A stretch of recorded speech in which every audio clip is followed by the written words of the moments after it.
I'm Debbie, and welcome to Bible study. Today we're in chapter 14 in the book of Proverbs. We're still in the couplet forms, but I'm still going to give you a little bit of reading today from one of the excerpts in my study Bible. Oh, and by the way, check out my sweatshirt. Isn't this cute? I got it at Target. It says, "Note to self, you are doing great." So this little section in my study Bible says, teaching and learning. Good teaching comes from good learning, and Proverbs has more to say to students than to teachers. Proverbs is concerned with the learning of wisdom. The book makes it clear that there are no good alternatives to learning wisdom. We are either becoming wise learners or refusing to learn and becoming foolish failures. Proverbs encourages us to make the right choice. So here are some examples it gives between a wise learner and a foolish learner. And I'll put the scriptures up so you can see the references. They're from chapter 10, 12, 13. There's actually several. I won't go through all of them. I'll just put them up on the screen for you. But we'll eventually get to those as well as we do our Bible study. But here we go. A wise learner accepts instruction, but a foolish failure ignores instruction. Wise, they show the way to life. Foolish, they lead others astray. Wise learners, they love discipline. Foolish failures hate correction. The wise listen to advice. The foolish think they need no advice. A wise learner accepts parents' discipline, and foolish failures mock parents. The wise will be honored. The foolish, it says, end in poverty and shame. And then it says, profit from correction is for the wise learner, and despise themselves by disregarding discipline is for the foolish failures. And then it gives another little blurb here to advice to teachers. It says, help people avoid traps, chapter 13, verse 14. Use pleasant words, chapter 16, verse 21.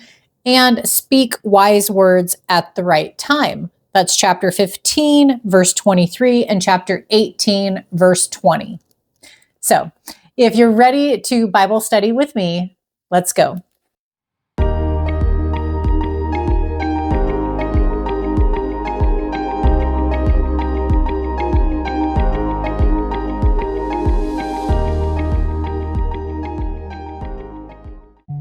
Dear Heavenly Father, we come to you with thanksgiving, and we ask that you give us knowledge, understanding, and wisdom as we study your word together today. Do your work in us in your perfect timing, and help us to be sensitive to your leading in our lives. Give us a fresh insight, and let us leave today's study with a new perspective. In Jesus' name we pray. Amen. Chapter 14, verse 1. The wise woman builds her house, but with her own hands the foolish one tears hers down. Whoever fears the Lord walks uprightly, but those who despise him are devious in their ways. A fool's mouth lashes out with pride, but the lips of the wise protect them. Where there are no oxen, the manger is empty, but from the strength of an ox come abundant harvests. When farmers have no oxen for plowing, the food troughs for their animals will be clean, which that's what a manger is. It's a food trough for their animals. But the farmers will be unable to make a living. The only way to keep your life free of people problems is to keep it free of other people. But if your life is empty of people, it's useless. And if you live only for yourself, your life loses its meaning. Instead of avoiding people, we should serve others, share our faith, and work for justice. Is your life clean but empty? Or does it give evidence of your serving God wholeheartedly? Verse 5, an honest witness does not deceive, but a false witness pours out lies. The mocker seeks wisdom and finds none, but knowledge comes easily to the discerning. We all know mockers, people who scoff at every word of instruction or advice. Wisdom eludes them because they don't seek it seriously. But wisdom comes easily to those who apply God's word to their lives and seek out godly counselors. If the wisdom you need doesn't come easily to you, perhaps your attitude needs to change. Verse 7, stay away from a fool, for you will not find knowledge on their lips. The wisdom of the prudent is to give thought to their ways, but the folly of fools is deception. Fools mock at making amends for sin, but goodwill is found among the upright.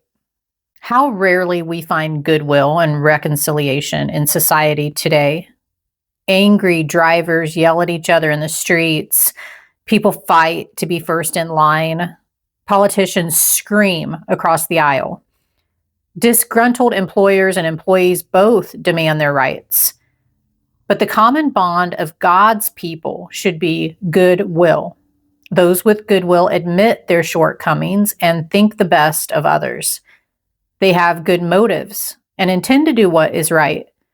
When someone crosses you and you feel your blood pressure rising, ask yourself, how can I show goodwill to this person? Verse 10, each heart knows its own bitterness, and no one else can share its joy. The house of the wicked will be destroyed, but the tent of the upright will flourish.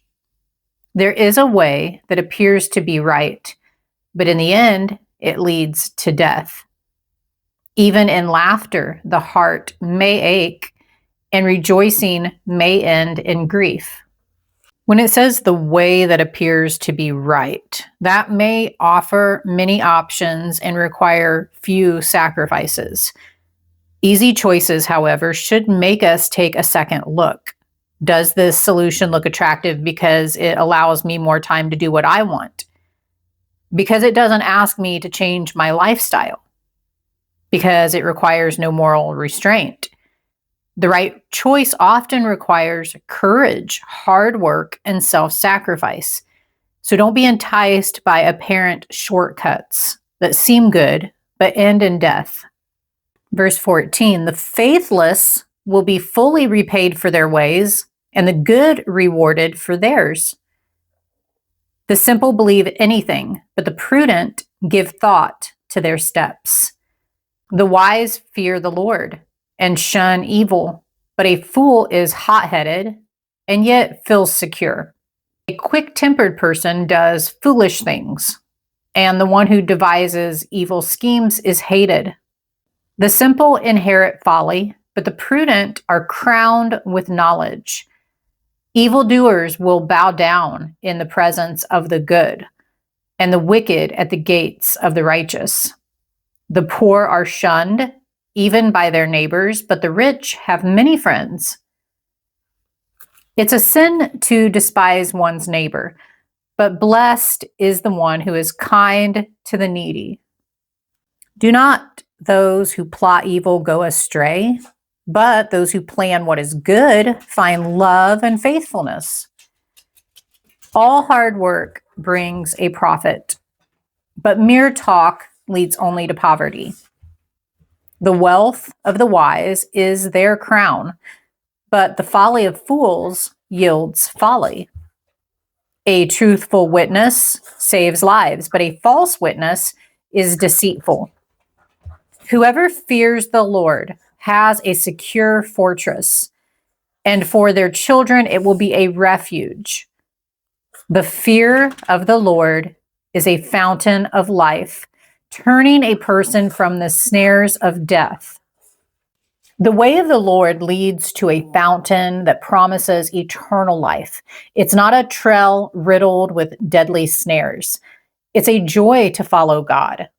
He brings out beauty in the world around us and gives us eyes to see his intricate majesty.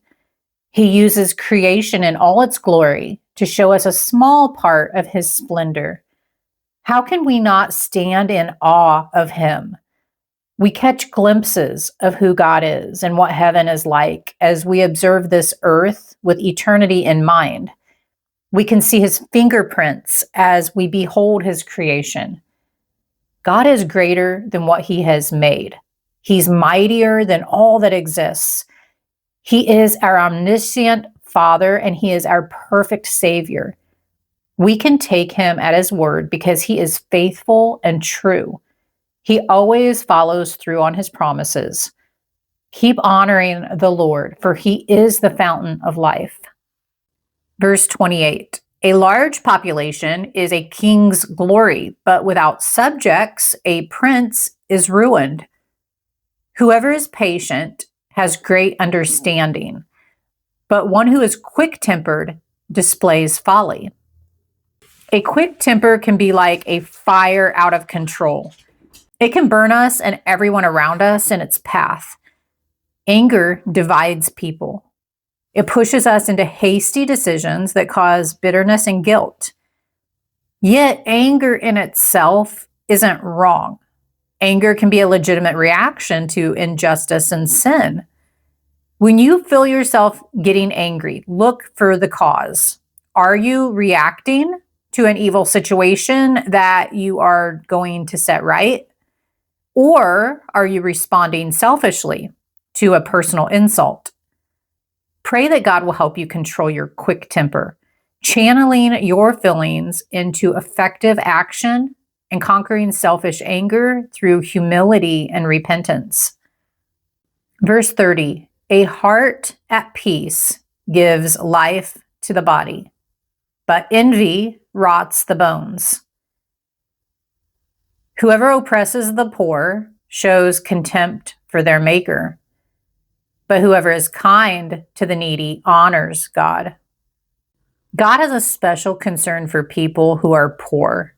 He insists that people who have material goods should be generous with those who are in need. Providing for the poor isn't just a suggestion in the Bible. It's a command that may require a change of attitude. Verse 32, when calamity comes, the wicked are brought down.